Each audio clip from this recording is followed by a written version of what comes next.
প্রতিটা জেলার বেশ কিছু বিশেষত্ব রয়েছে।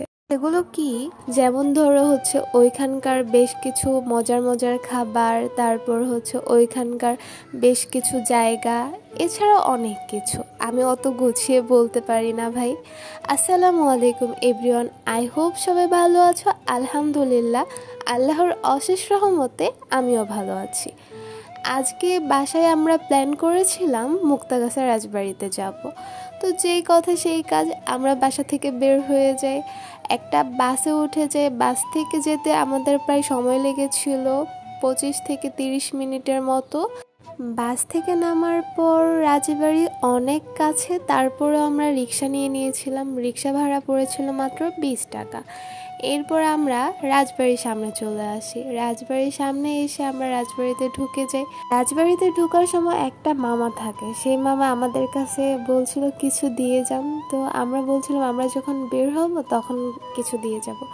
তো এখানকার এই নিয়মটা আমি আগে কখনো দেখিনি। আগের বার যখন গিয়েছিলাম তখন কোনো টিকিট বা আদার্স কোনো টাকা টুকা দেওয়া লাগে নাই, কিন্তু এই মামা কেন আমাদের কাছে টাকা চাচ্ছিল আমরা জানি। তারপর আমরা রাজবাড়িতে ঢুকে পড়ি, আর ঢোকার পরে আমরা ঘুরে ঘুরে দেখছিলাম, আর আমার সাথে থাকা মানুষগুলোকে অনেক বেশি প্রশ্ন করছিলাম।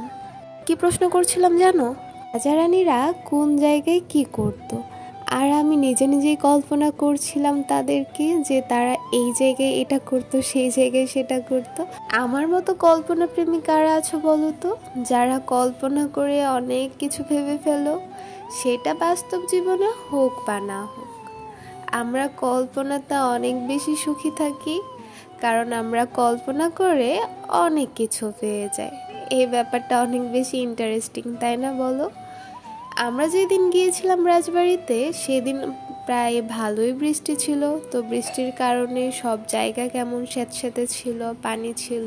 তাতে কি হয়েছে, আমি ভিডিও করা ছাড়িনি, বেশ কিছু ভিডিও করে নিয়েছি ব্লগে দিব বলে, আর টিকটকে অ্যাড করে দিব বলে।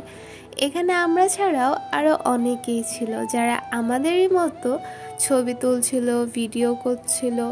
তা আমার কাছে বেশ ভালোই লেগেছে মুক্তাগাছা রাজবাড়ি। তোমরা কারা কারা এসেছো মুক্তাগাছা রাজবাড়িতে বলো তো, তোমাদের কাছে কেমন লেগেছে এই জায়গাটা? একদম কি বিশাল বিল্ডিং, এরপর হচ্ছে এখানে একটা সিংহ মামার ছবিও আছে। তো আমরা অনেকক্ষণ ছিলাম রাজবাড়িতে, একদম একটা জায়গাও মিস করিনি, সব জায়গা একদম ঘুরে ঘুরে দেখে এসেছি। বের হওয়ার সময় একটা কাপলের সাথে দেখা হয়ে যায়, তারা হচ্ছে চলে যাচ্ছিল আমাদের মতো। এখানে এত পানি আর কাদা ছিল, বের হতে খুব কষ্ট হচ্ছিল। এরপর এখানকার মামাকে হচ্ছে আমাদের বেশ কিছু টাকা দিতে হয়, বেশ কিছু বলতে সামথিং আর কি। এখানে যারা আসে তাদের সবারই নাকি দিতে হয়। এটা রাজবাড়ির একদম সামনের অংশ, মানে বের হওয়ার সময়। এখানে মুক্তাগাছা রাজবাড়ি সম্পর্কে অনেক কিছু লেখা ছিল, আমি তেমন করে পড়তে পারিনি। এরপর আমরা বের হয়ে যাই। বের হয়ে কোথায় চলে গিয়েছিলাম জানো? গেস করো তো। চলে গিয়েছিলাম মন্ডার দোকানে, যেটা হচ্ছে স্পেশাল মুক্তাগাছার মন্ডা। বাংলাদেশের মধ্যে এই মুক্তাগাছার মন্ডা সবচাইতে বেস্ট বেস্ট বেস্ট, আর আমার কাছে অনেক বেশি ভালো লেগেছে। আমি মূলত এটার কারণেই মুক্তাগাছা এসেছিলাম, মানে আমার বইগুলো নেওয়ার জন্য। তারপর হচ্ছে একটু ঘোরাফেরাও হয়ে গেল, আর হচ্ছে মন্ডাও খাওয়া হয়ে গেল। মন্ডার টেস্ট একদম 100-তে 100, অনেক বেশি মজা লাগছে। এরপর মন্ডা খাওয়ার পর আমরা বের হয়ে যাই বাসায় যাওয়ার উদ্দেশ্যে। এখানে আমরা লাঞ্চ করিনি, কোনো রেস্টুরেন্টেও যাইনি, কারণ হচ্ছে ভাবলাম বাসায় গিয়ে একদম খাওয়া দাওয়া করব। তো এই তো আমরা সিএনজিতে ওঠার একটু পরেই ভারী বৃষ্টি শুরু হয়েছিল। তারপর সিএনজি মামা একটু দাঁড়িয়েছিল, তারপর আবার আমরা চলে যাই। যাই হোক, আজকের ভিডিও এই পর্যন্ত। সবাই ভালো থাকবেন, দেখা হয়ে যাবে নেক্সট কোনো ভিডিওতে।